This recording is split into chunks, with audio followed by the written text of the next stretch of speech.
All right, looks like we're going live. Thanks everybody for joining. This is the 10th edition, or excuse me, the 11th edition of the Real Estate Safety Workshop, something I've been doing all month in September, which is, of course, Realtor Safety Month, as sponsored and initiated by the National Association of Realtors.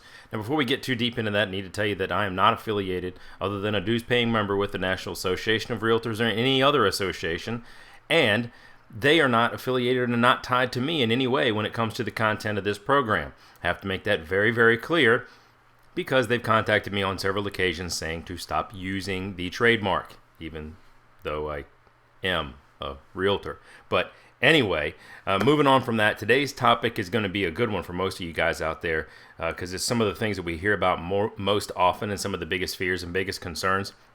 And that's in open house safety and showing properties safely.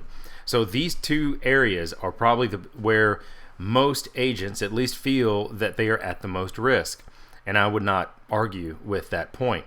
But there's some things and there's some ways that you can go about doing this that are simple. Now, I'm not going to run down a laundry list of 153 different things that you're supposed to memorize and do a million different things. I'm going to get into some tactical discussions about some things that you can do, but I want to change how you think about things. And I want you to come up with your own plans that fit within a basic guideline and a basic principle that keeps you as safe as you can possibly be while still maintaining a good business relationship when it comes to open houses and showing property. So a little bit about me and why I'm doing this before we get into this is I've been in the bad day business for about 16 years now in some form or capacity. I've personally planned, led, and conducted personal security detail missions in Baghdad, protecting general officers and high-ranking State Department officials as they moved around the country on the ground, in and out of buildings and meeting with the people they needed to meet with. So I've been there, done that, and actually been responsible for keeping other people safe. I've also worked managing installation protection programs and everything from WMDs and hazmat all the way to active shooter and things like Fort Hood. I worked 4 years at the Pentagon, doing that same type of job in emergency management and CBRN. So I've been there, done that a lot, several times over, hundreds of times in fact. So that's where I'm coming from. That's my background and my experience, and I'm doing this because the information that's out there, the training that you normally get is so inadequate at best. It's dangerous at worst, and somewhere in between there has to be a little bit of a new way of looking at things. For years and years and years, people thought, thousands of years in fact, people thought that bleeding patients, medically speaking, was the best way to cure them of disease because the bad blood was there, until the germ theory came about and we discovered that was actually a very wrong way to do things. That's kind of the way I look at real estate safety. The stuff that you're being told out there right now is fundamentally wrong in a lot of places, ineffective in others, and because you don't do it, or it's difficult, or it involves fear, or it involves a challenge, and then you don't do it, then it becomes ineffective by default. So that's what we're left with. And what I hope to change with you is I can't take this stuff to the grave. I've got 2 sisters, a beautiful wife, 3 little girls. I was raised predominantly by my mother and my grandmother. I can't have the bad advice out there. I could never allow any one of those women that I just named, the young girls, I could never allow them to carry on with this same level of safety advice that you're currently being given in the real estate world. I would never, ever, ever say, yep, you know what? It's good enough. As long as you meet that guy that found you on the internet at Starbucks first and check an ID, everything's fine. I would never tell that to one of my daughters. Never in 1,000 years. Oh yeah, absolutely. It's okay to go to that party in the house that you don't know, in the place you don't know, with a guy you don't know. That's absolutely fine. So understanding that there will be times that my daughters will certainly do that, whether I want them to or not. And if they're watching this years from now, see, I'm on to you. I know what's up with that. But if they're watching this and you are watching this at home, I'm trying to do this to give an idea of what would I tell my daughters? How would I tell my sisters, my wife, my daughters how to stay safe? And none of the stuff that I would say to them would ever come from the pages of the typical safety training that's out there for real estate agents. None of it. So I had to think about, how does this relate? How does my experience relate in having done that line of work? How does my experience relate, and how can I translate that back to real estate agents to give some value? Because I believe it would be, that's my moral obligation. It would be morally wrong for me to take this stuff to the grave and have another situation like another Beverly Carter. If those of you aren't familiar, the agent who was kidnapped and later murdered in Arkansas. How could I live with myself knowing that I have the training, the ability, and the tools to be able to help people not put themselves in that situation? How could I just sit back on my couch and continue to watch that happen? It bugs me. It bothers me when I see these headlines of agents that are kidnapped, agents that are beaten up, or they're robbed. And then you start to dig into it and you realize that there were some fundamental things that they did wrong. Not one thing, not two things, but there were some fundamental things. It's not like the National Association likes to say, if you do these 56 things, you go to their website, they say 56 safety tips. The real world doesn't work like that. It's much more fluid. So I like to give you ideas and principles that help change the way you think. You can go back through the other videos and catch on all of those. And then in tomorrow's live episode over on Facebook, which will later be posted on YouTube, we're gonna go into detail about how this whole thing comes together. How the entire thing, all these 12 episodes, 1 hour long or more based on yesterday, how all of them are gonna come together and be able to help you do things differently, instantly, right now, today. Not learn to be Chuck Norris, not learn to be a ninja overnight, not be Clint Eastwood or Rambo or anybody else, but actually take the skills that you already have and what the type of personality that you already are, the type of person that you already are, and use that to help you stay safer. So, to getting right into the open house, one of the biggest things with an open house is that it puts you in a position where most agents, and this is how most agents do it, most agents look at an open house as a set it and forget it type of prospect. You have an open house. An agent asked to do an open house for another agent, and they just go, okay, good, I got an open house. And then you advertise it on the MLS, which then automatically populates it out to Zillow and Redfin and all those types of places. Maybe they put together a couple postings on Facebook. Maybe they advertise a couple times on Facebook. Then the day of, you go out and you put a couple signs in the yard and you hope a whole bunch of people come by. Well, there's a problem with that. The problem with that is that it leads to a slow or no-show type attendance for your open house.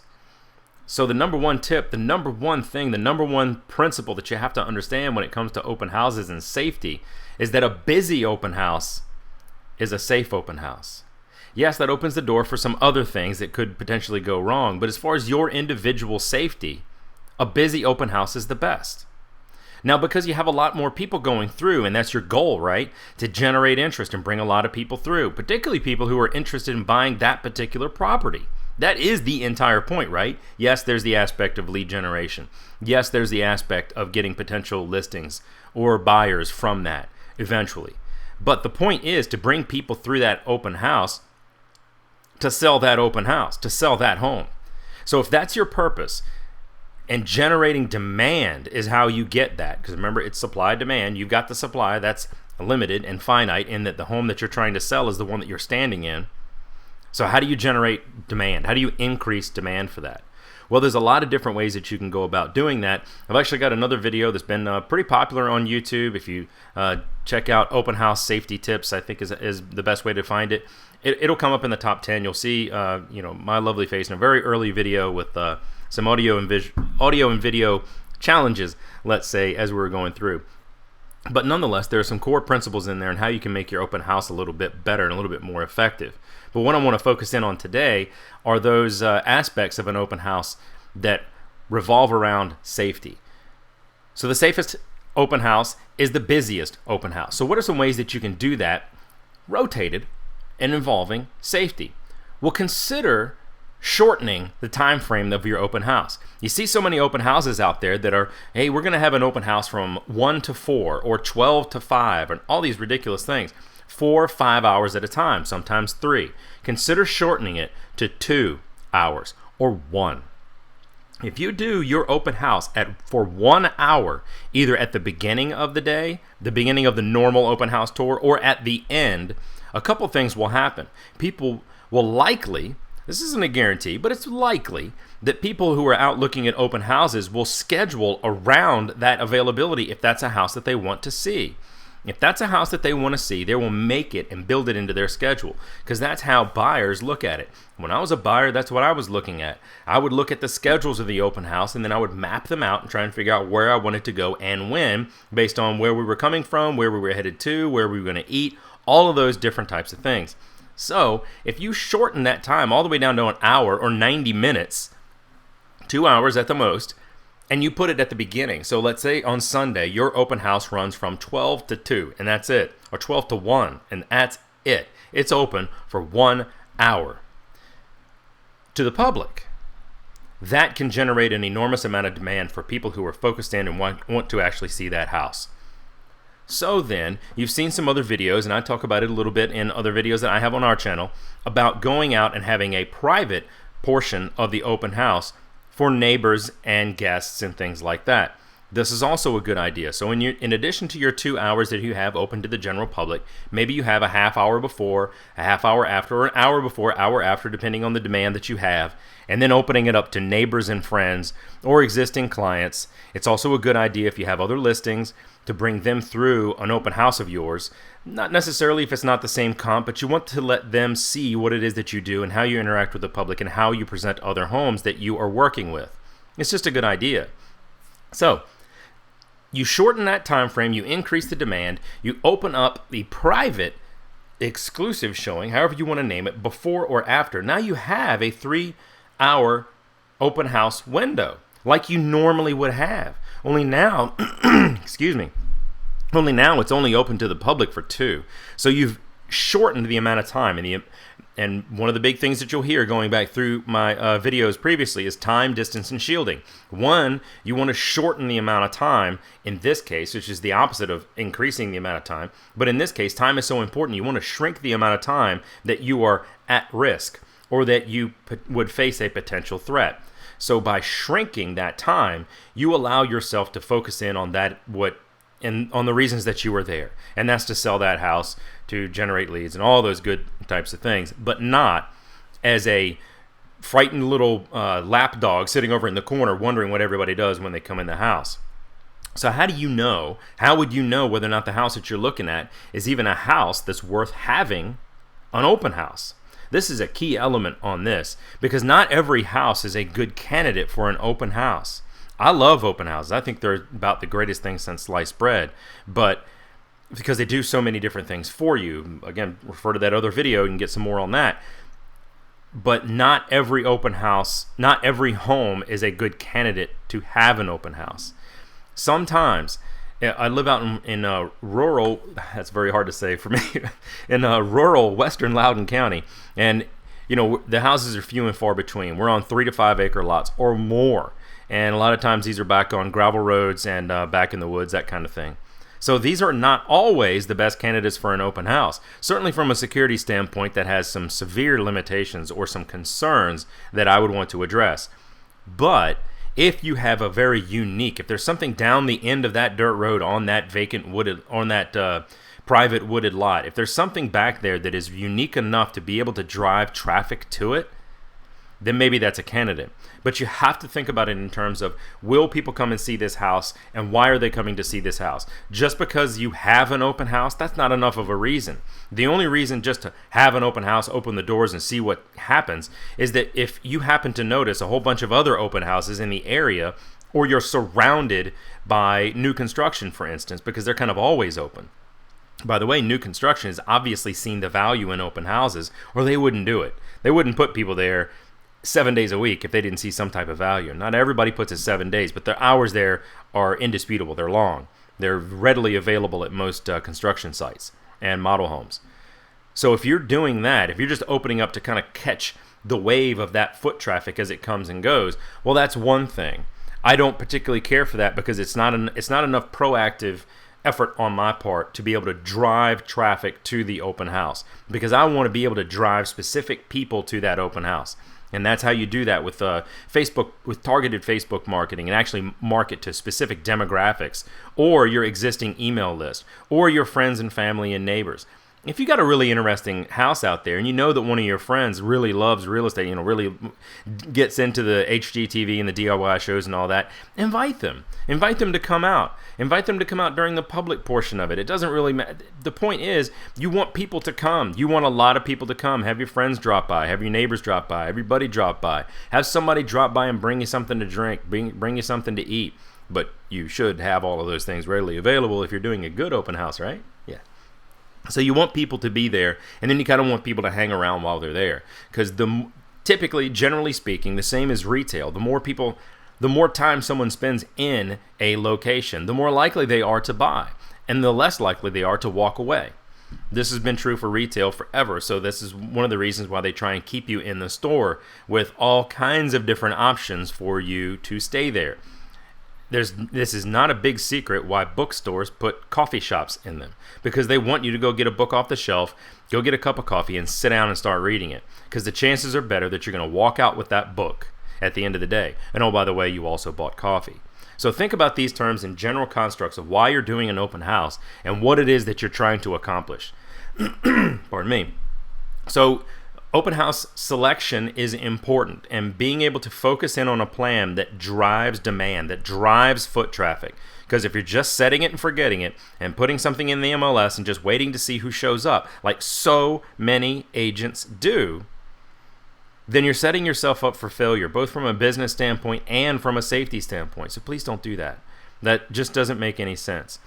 If you're going to do an open house, do it right, and do it up, and do it big. Go big or go home. But in this case, go big or maybe don't go home, because the ramifications are significant and they're serious. We've talked about all these things before in the other videos about avoiding the boom. And you want to do everything that you can to stay to the left of boom. The left of boom is anything that happens prior to the boom, and the right of boom is everything that happens afterwards. And you want to stay away from the boom, period. And the more things you can do on the left-hand side, the better off. So some of the things that you can do is, in leading up to having that open house, is selecting the right property and then making sure that you can drive traffic to it. If you can't drive traffic to it, is there automatic traffic that's kind of there that you can kind of hope to coerce in? That there's a lot of traffic on that street anyway. Can you put enough signs in the yard? Can you put, hey, free ice cream or some kind of incentive on the outside of the house with signage to draw people in through that existing traffic? One way or the other, you got to have a plan for this. So I would encourage you to go back and think through your open houses and actually have a plan for doing it. Not just what type of snacks you're going to get, because nobody's going to know that until they walk inside. Unless you put a sign out front that says, hey, free samples of fill in the blank ice cream, for instance. But that's an entirely different thing, and I would encourage you to watch my other video for some other tips down that realm. So we talked about shortening the time to increase that demand, and changing the time of day is also something that you may want to do. By bumping things to the beginning or to the end of the typical and normal open house cycle in your area, you can take advantage of some of those people that just didn't get to all the places they wanted to get to. I know personally, I've been in that boat, and I bet a lot of buyers out there have been in that boat too, where they've been out, they wanted to go see 4 or 5 different open houses, and they just couldn't make it like they thought they were going to. They spent a little bit more time here, they ran into somebody, they talked with somebody here, and then they just didn't get to that last house that they wanted. But if your open house is only available for an hour or two at the end of all of that cycle, maybe this is something that you could generate a lot of traffic from people that are leaving all those other houses and going, you know what, that one's open right now, let's go take a look.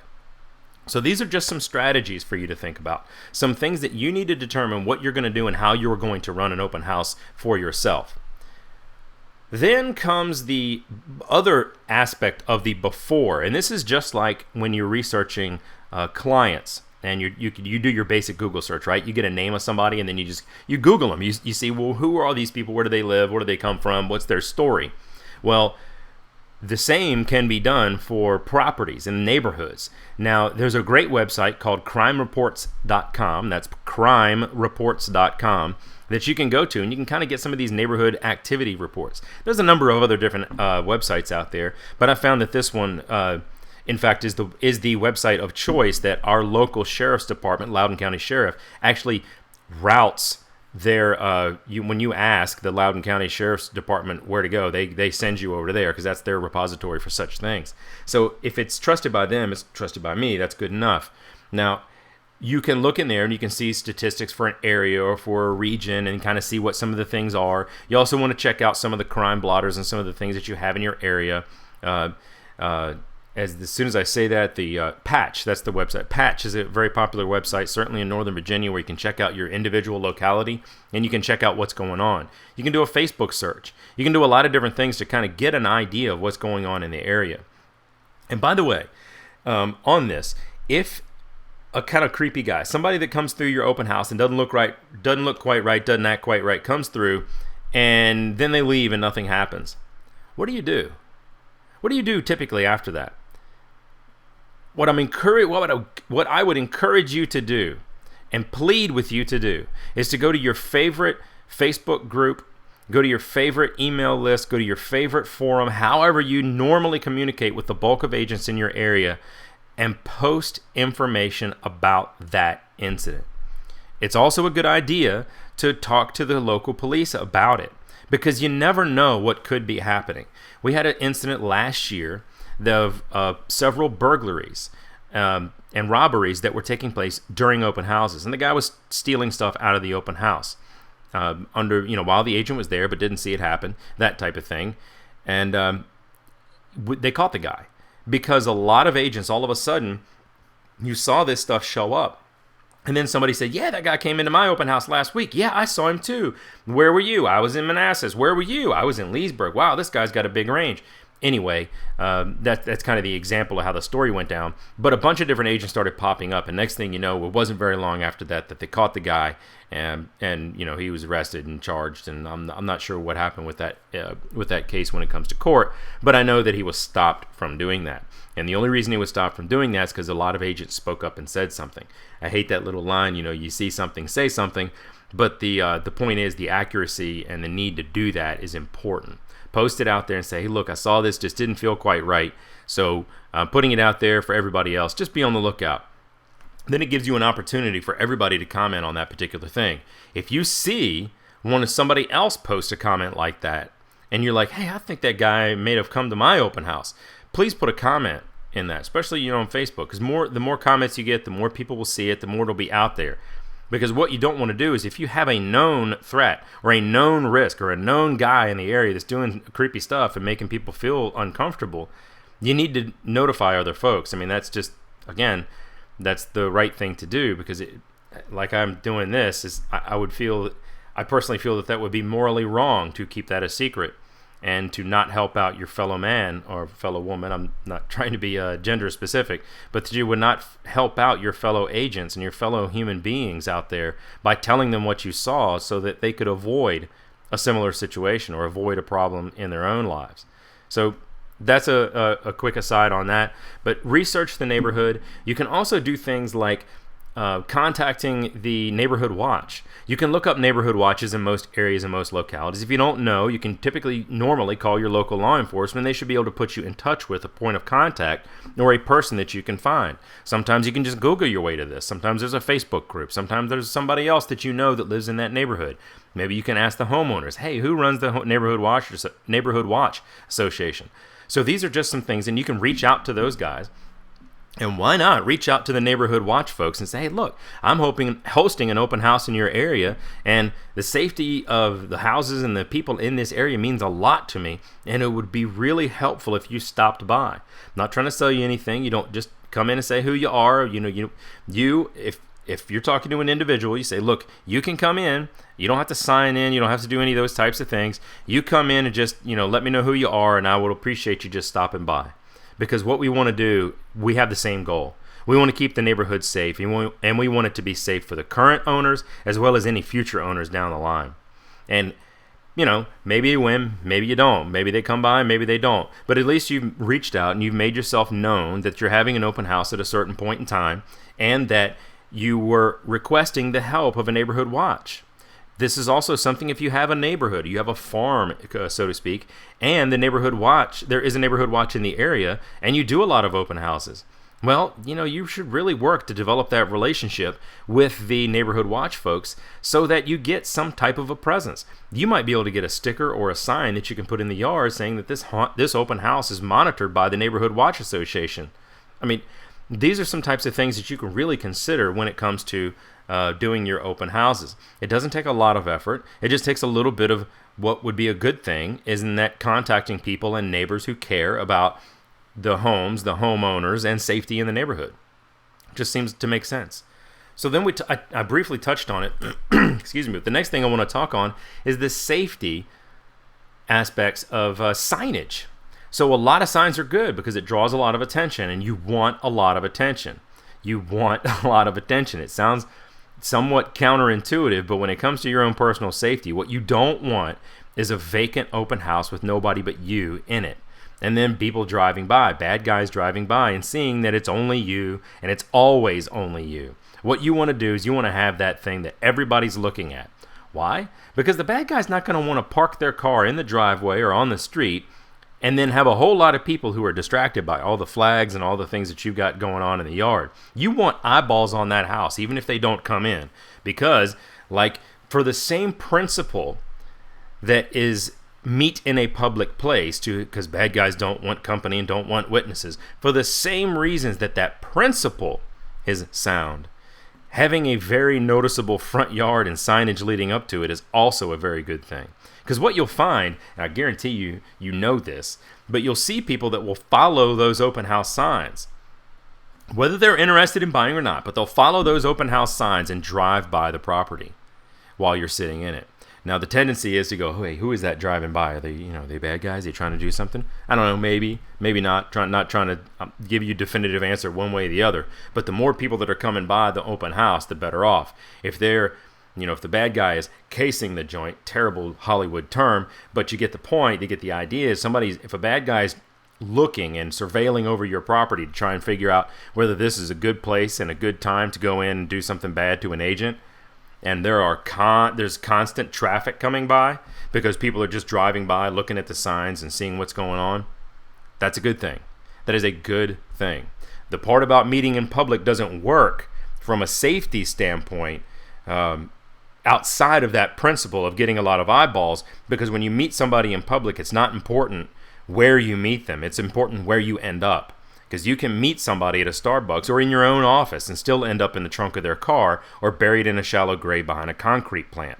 That's just how the world works. That's how bad guys work. They don't think like you and I. They think very differently. So it's important to do things a little bit differently. But attention is good at an open house, right? You want lots of eyeballs and lots of people driving by, and then you want a lot of people to come inside. So once you've gotten people driving by, they know exactly which house is the open house. Everybody's looking at it. People walking their dogs are stopping and looking at all the signs and reading all the stuff you got in the front yard. Well, maybe you put some stuff out there that entices people to come inside. I mentioned the free ice cream a couple times, but that's not the only thing that you can do. You could do other things: free prizes, giveaways, balloons, snacks, games for the kids, whatever the case is. That's going to be very specific for the type of house and the type of clientele that you're trying to attract. If you're trying to attract the empty nesters, games for small kids, maybe not the best thing. And I'm probably getting in all kinds of trouble for fair housing for saying stuff like that. But the idea and the point is, be appropriate to your market. Be appropriate to who it is that you're trying to attract as a buyer, and give something for that purpose. It's perfectly okay to have games for kids. It's not okay to market exclusively for, hey, I've got games for kids, old people stay away. That would be a bad thing. And be mindful that sometimes there are some other agents out there and even people in the associations that kind of like to gun for certain people because they buck the trend, so to speak. And don't quite fall in line with everything that goes on within the constructs of bureaucracy. I might be one of those. But the idea is to make sure that you get noticed, and when people go by the open house, that they want to come inside. And then once they're inside, you have additional signage that kind of leads them on. One of the biggest pet peeves I have is like not taking people on a guided tour of the house. You just kind of walk in, and anytime you go over to somebody's, let me back this up and premise this a little bit. When you go over to someone's house and you've never been to their house for the first time, do they stay in the kitchen and say, go ahead, walk around, make yourself at home? That's not usually how it happens, right? Usually, your friends, the owners of the home, take you on a guided tour. And they probably start in a specific room or in a specific area. They'll say, would you like to go upstairs first? Would you like to start downstairs? Would you like to start in the backyard or start... The point is, there's normally a plan and a process, and there's normally some form of a tour guide. Understanding that if you are working an open house alone, that you can't tour guide every group that comes in there. So what can you do? What are we talking about? Signage. Remember Alice in Wonderland? All the little things about drink me, touch me, open me. Those are huge, great ideas. You can get some pretty awesome, easy, cheap stickers that say, open me, touch me, try me out, see what's in here. To make sure that people don't miss those key features, but also to lead them on a bit of a guided tour. You can tell folks when they first walk in, hi, welcome to the open house. If you have any questions, I'm always here to answer. But I recommend that when you start this home tour that you start upstairs and end in the basement. Or end out on the deck. I've got some nice water and some soft drinks out there. It's a real nice day, so please take your time, enjoy yourself, take one for the road. Be my pleasure. I'm also here to answer any questions, and I would ask that you sign in, and as well, if you could just give me one little quick answer to a question about what brought you out today, I would greatly appreciate it. If they didn't quite get that, you say, what brought you out today? And you say, oh, we're neighbors that lives down the street. Great, fantastic. Now you know you can associate each individual that comes in and signs in with who they are, and you're taking notes, of course, because it's perfectly okay to take notes. And if you don't want to take notes, you feel uncomfortable taking notes in their presence, then you can wait until they walk around the corner or something. Personally, I like to say, look, I appreciate you signing in. I'm just going to jot down a quick note that you're a neighbor, and we'll go from there. Thank you. I mean, do it right in public. Don't think like you're writing down the description of what they look like so you can tell it to the cops later. But this also gives you an opportunity with a basic script like that you can make your own, that if somebody comes in the house and doesn't look quite right, you go through that process with them. Now you can say, look, they look a little bit creepy. And now you can have your notes out and you can put descriptors down there. This is a tall guy with a cheesy mustache, dark sunglasses, and a hoodie, which apparently all bad guys look like that.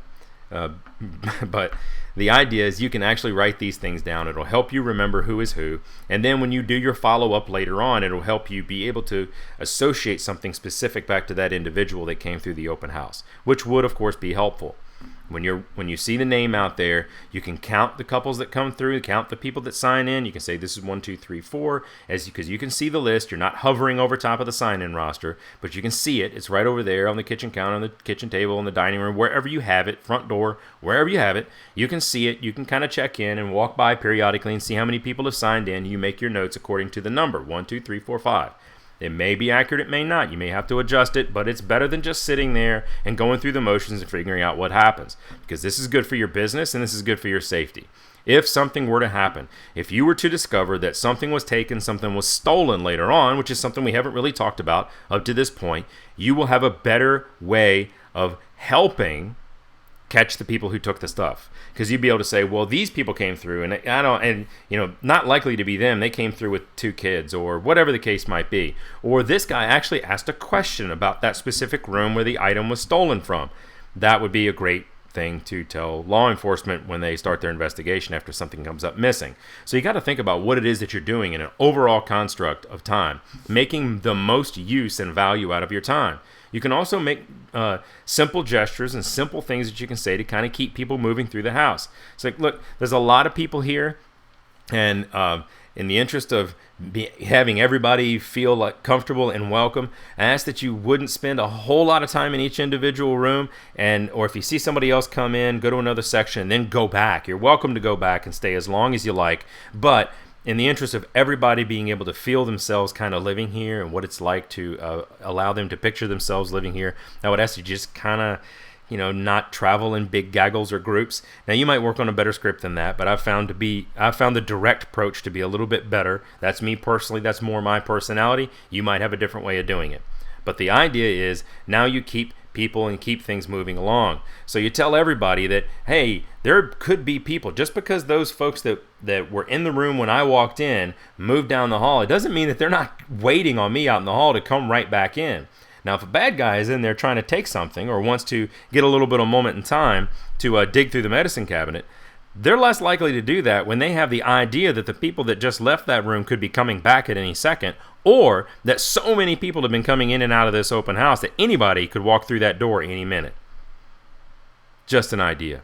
There's also some signs and things that you can do that are very specifically related to safety, and these are inside the home and could be located.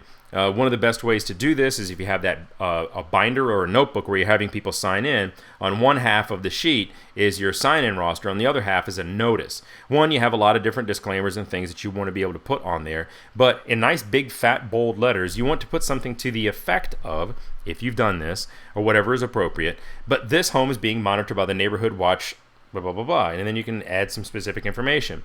Some localities like Loudoun County will do a home safety audit. They will come out and they will look at your home and determine where you have some vulnerabilities, whether it's bushes or doors or locked items and valuables. They will come out and they will do an audit and they will give you a report. So this is something that you can put inside of right on that opposite facing page if you've done that. And say this home has been monitored or surveyed by the local sheriff's department, blah, blah, blah, blah. Another thing that you can think about is having a special incentive for law enforcement. You hear a lot of people out there say, if you're going to have an open house, notify law enforcement that this is what you're doing and where you're doing it. Doesn't hurt anything, doesn't hurt anybody. You call them up, the non-emergency number, even though it normally rings in the same spot, but they'll transfer you over to the non-emergency side, and they can take a little note. Say, look, if you've got when you call up, you say, look, if you got an officer in the area, I really appreciate a stop by. And if they do come by, I've got coffee, I've got a refreshment, I've got, you can, if you've got a really twisted sense of humor and you think it'll be funny, you can try the donut route. I don't necessarily recommend that, but you can have some type of thing. Say, look, I've got a small little thing, a gift card to Starbucks or whatever it might be for law enforcement officers that stop by. So if that word gets transferred out to the agent or to the officer on the street, it's a good chance they might stop by and walk in. Now, if you become known as the open house person in your farm, in your neighborhood, that the cops normally come and stop by, get out and walk into your open house, chances of something bad happening to you get slim to none. Slim's on the last bus out of town. He's gone. So these are just some basic constructs and some things. This is a lot to think about when it comes to open houses, but there are a lot of things that you can do. It's about simple guidelines and simple principles. Before I forget one other thing, you'll see a lot of times in convenience stores that, things like the cashier has only $20 in cash, or, there's no cash above a certain amount. Why not put your own sign in there? I mean, I would. I don't normally, but if it's something that you're concerned about, you can put something like that and say, look, agent has no cash, no valuables. So those are some things that kind of wraps up the piece on the signs of what you can do, and that can really go a long way to determining whether or not your open house is a successful one from a business standpoint and from a safety standpoint. And finally, I want to talk about some of the things that I've alluded to, wrap up the piece on open houses by making sure that your homeowners, that your clients are locking up and removing their valuables. This is also a good thing to say on that facing sheet on the sign-in, that all prescription drugs, valuables, and any weapons have been removed or stored securely in this premises. So something to that effect. I'll give you some scripts down below if you want to find out some of these things. Just hit the comments down below, and I'll actually put together the actual words that you can say and respond to you. Happy to do that. Give you some ideas, or you can say what it is that you would like to say or you're thinking about saying, and I'd be happy to kind of work that language a little bit for you. But when it comes to that, make sure that your clients do have a place to put their valuables. If they don't, give them one. And I thought I had one very nearby, but I like those little small, they're a little bit bigger than shoebox containers. Now, maybe double the size. They're about like 12 by 18 and 4 or 5 inches deep. These are great little carry-all tubs. Now, what I like to put in here are things of valuables. Everybody these days has a tablet or phones or different pieces of electronics or things like that. And when you can provide this to your homeowner, just give it to them. It's $4 from Walmart. Give it to them and say, look, this is the box that when you're about to show your home and where you're leaving because we're doing a property showing or an open house, this is where I'd like you to put all of your electronics, all of your devices, and then take it with you. Just put it in the trunk of your car, put it in the back seat, put it wherever, take it with you so that you have all these items with you and they're not here tempting anybody to get sticky fingers and take them away. Other things when it comes to weapons, I'm a weapon guy. I have a lot, and I secure them and I lock them up. So some of the things that you could do is encourage the gun owners to lock up their guns. They really shouldn't be out in a public situation. That's asking for trouble. Even the antique ones. I have a lot of antiques and relics that are extremely valuable, both in sentimental and monetary value. And yeah, they're not just lying out. I mean, because that I don't want anybody to take them. Yeah, it looks really neat to have, it would be really neat to have the big Civil War musket above the mantle, but I just don't like displaying those types of things because, well, I don't want anybody to get the idea that that's a good thing to break into my house and take. So I don't display them. And when it comes to selling your house, you also don't want to present the wrong idea. There was a house I went into not too terribly long ago where apparently they were very big into the some form of medieval warfare, because there was all kinds of swords and helmets and maces and all these types of things on the walls. It was kind of a cool room from a guy's perspective. I was like, this is kind of neat, but it's also kind of intimidating and like, wow, this is I wonder what goes on elsewhere around here with all this medieval torture devices and stuff like that. So you might want to tone down those types of things a little bit, just in general. But that's good for business and safety, as well as security of valuables. So the last piece on this, I keep saying that, but that's not. That's all the stuff that you can do when it comes to signage and research and prior to. We talked a little bit about some of the things that you can do when you are at the open house, and that's what we're going to come into to wrap up this piece, is what you physically do inside the open house, both before and during or after that you suspect something would go wrong. First, you want to prep your clients to make them understand that if you feel threatened or your life or your being put at risk unnecessarily in any way, shape, or form, that you are going to leave the house. Now, a good idea is to have a place to go already picked out. We've talked about this in other videos, but have some place that you are actually going to go once you leave. You see somebody come in that just puts you on a bad, something's just not quite right. Leave the premises immediately. And then there's no reason to hang around. Let them take all the cookies and all the soft drinks that they want to, and leave the house, because all the valuables have been locked up. The only thing there that is left of value is you, and you need to remove yourself from the house. If the guy comes in and for some reason he's brave enough and he wants to hang around, doesn't mind that there are other people around, but is still just giving you a bad vibe, now is the perfect time to go find some other group or some other party that's in the house, and then just kind of make yourself known. Be moving around a little bit. Get away, but gravitate towards human beings. And then maybe you can, the safety in numbers that kind of makes you feel better. Or if you really like, hey, this something might be really wrong, you should ask those folks to leave with you. Not before you, not after you, but with you. Lead them out yourself and encourage them to come. Because if you're noticing these things and you think something is wrong, take the extreme measure and back off of it. Whereas the client who came in and made you feel a little bit bad might feel a little bit uncomfortable, but they're bad guys, right? But then the people that you helped safely get out of the house just to say, look, I was just concerned. That guy gave me the creeps, and please come back. Here's my card. We can do a private showing later. That is showing that you care, because you do care about the actual human beings who are inside the open house. And you're willing to do anything and everything to protect them and the interest of your clients. That's what you should be doing. Excuse me.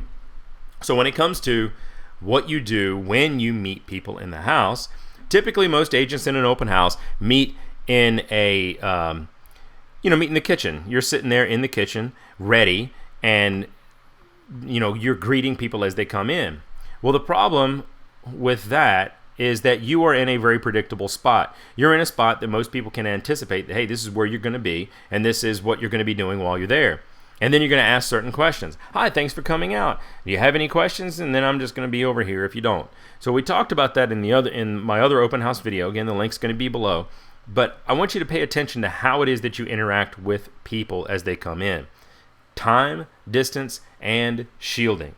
You want to give people the appropriate amount of time to make themselves feel comfortable in the house and to let them kind of experience walking in through the house and through the door, because you want them to buy this house. You're not trying to jump on them as soon as they walk in the door. Let them experience the house a little bit and get into you. And then I like to be standing off to the side on the other side of the kitchen island, on the other side of the kitchen, maybe on the other side of the kitchen table. I'm very easy to see, very easy to spot, but I'm not the first thing that people see when they walk into the kitchen. I do not want eyeballs to look at me. They're not buying me, they're buying the house. Possibly they are looking and shopping for an agent, but they'll find me. I'm right over there. My job in that open house is to sell the house that I'm standing in. That's my job. If that doesn't work for these individual clients because they had something different in mind, that's a different discussion. But I'm there because I represent the seller and I sell the house first. Got it? Okay, good. Because I think what some agents do is downright disgraceful and probably a violation of the code of ethics, if nothing else, but probably illegal in other ways. Because you were there to represent the seller, and if you could imagine that the seller was behind a piece of one-way glass, and that mirror over here is actually a piece of one-way glass, and your clients, the sellers, were sitting behind that glass, watching you and listening to everything that you say, would you still say what you say and do what you do? Or would you do things a little bit differently?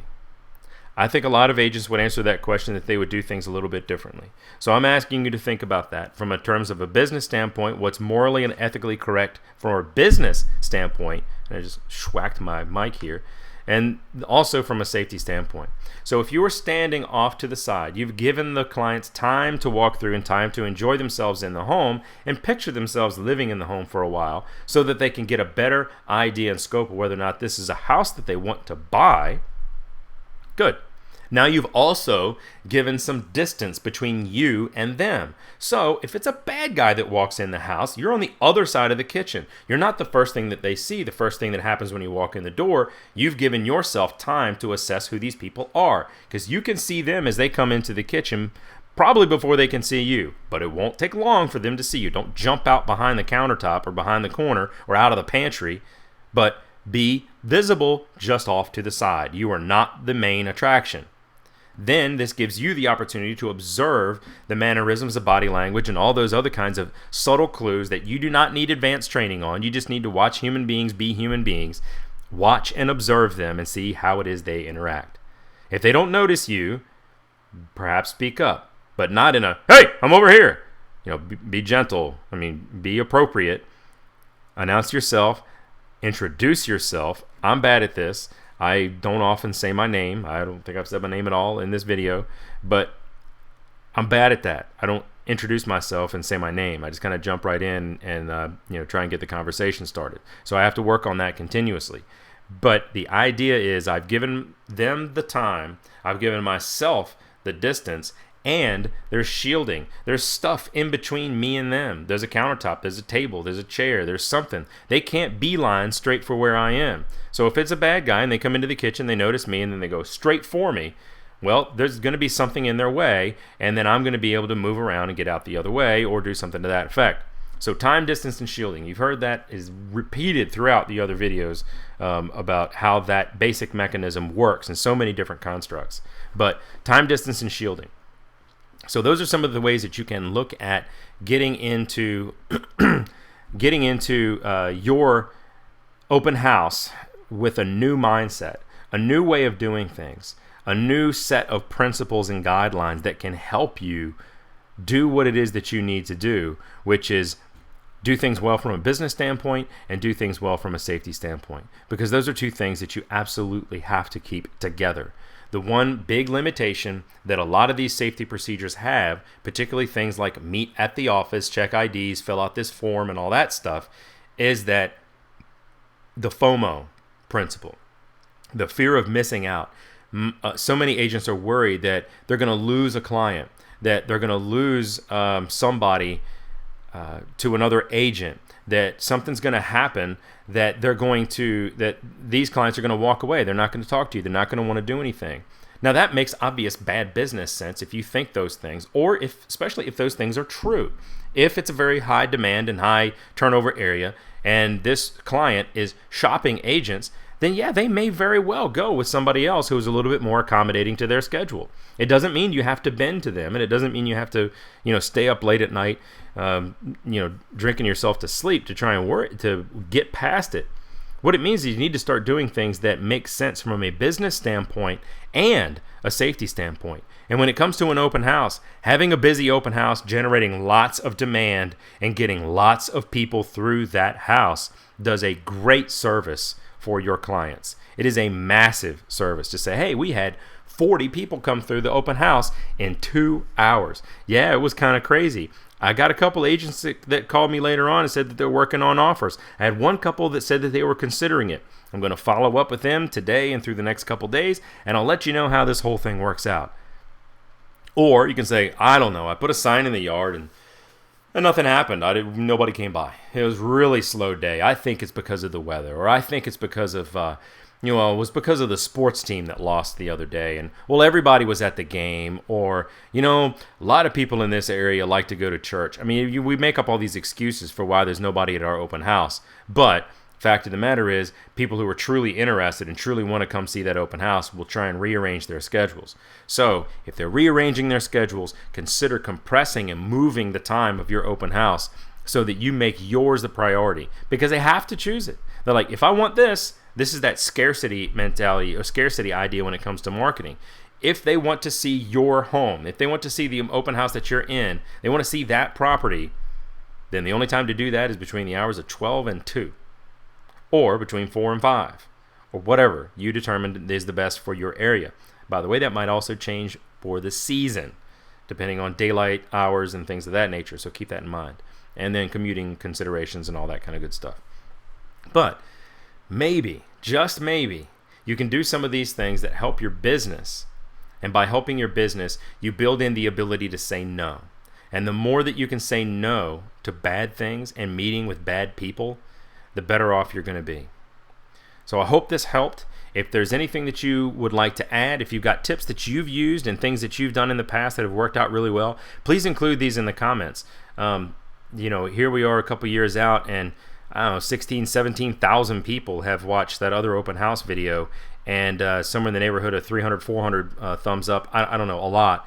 And a lot of people have commented, and I've responded to those, and it's been kind of a thing where a lot of people have interacted, and it's been a really good thing. So I would encourage you, if you've got anything on your mind, pro, con, otherwise, please put them down in the comments below. If you've got things and you think I'm crazy and you think I don't know what I'm talking about, or I'm just unrealistic or stupid or whatever, I'm okay with those comments too. I'm a big boy, I can handle it.